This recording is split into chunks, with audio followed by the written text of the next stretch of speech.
It's Angela Critters. I'm using the new Marie Callender's original cornbread mix tonight.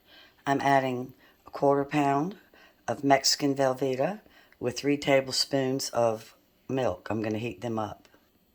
I cut the Mexican cheese into cubes and I microwaved it for about 1 minute and 20 seconds.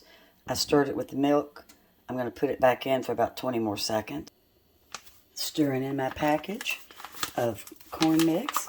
If you're using Jiffy Mix, you're going to use 1 tablespoon less milk.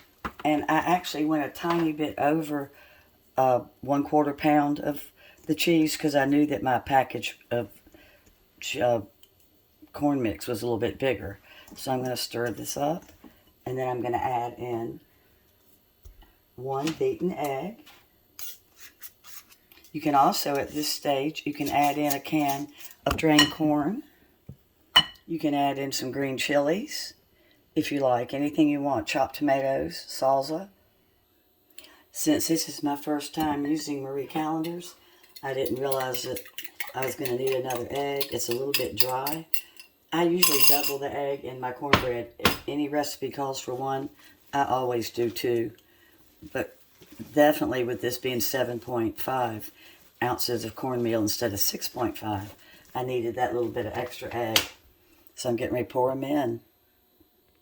I've got my iron skillet ready. I'm doing individual muffins. I've got grease floating in each one. This batter's supposed to be thick. You've got to remember the main ingredient here is that cheese. There's just about more cheese than anything. I've made these with Jiffy Mix before, and they're so good. When the kids were young, I used to make a version of this with little hot dogs in the middle. My son was a hot dog nut. He would eat hot dogs all the time if you'd let him. And he loved them inside these big Mexican corn muffins. So this is going to cook at 350. And if you were cooking it, in a round 9-inch iron skillet, you probably would cook it for about 20 minutes. These, I'm going to check at about 12 minutes. And at 12 minutes, I'm going to put a little bit of butter on top of each one. And then I'm going to put them back in and let some of that good butter ooze all over the muffins. So they're going in at 350.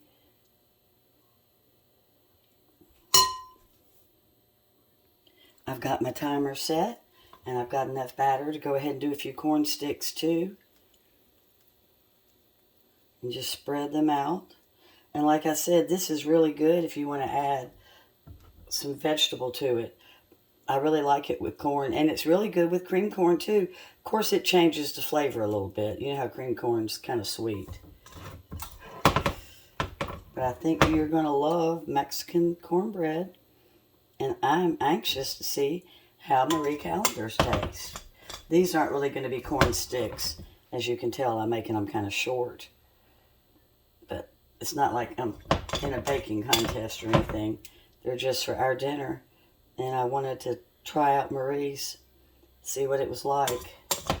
So I've got the timer set. The other ones should be ready for their melted butter, for their butter to melt over the top any second now. I wanted to show you the Marie Callender has no artificial colors or flavors. That's what attracted me to it. I'm coating my sticks in a little bit of soft butter. Not a whole lot, just kind of rubbing it across the top. And then I'm putting them back in. I didn't put these in very evenly, so I'm going to be taking some of these out sooner. You'll see how some of them are larger than others. So I'll just keep my eye on them, and I got my butter on them as well. Give these Mexican corn muffins a try. You'll love them. And like I said, I tried the new Marie Callender, but of course you can do it with Jiffy Mix or any other kind of cornbread mix, or you can make your own cornbread and add the Velveeta cheese. Thanks so much for watching.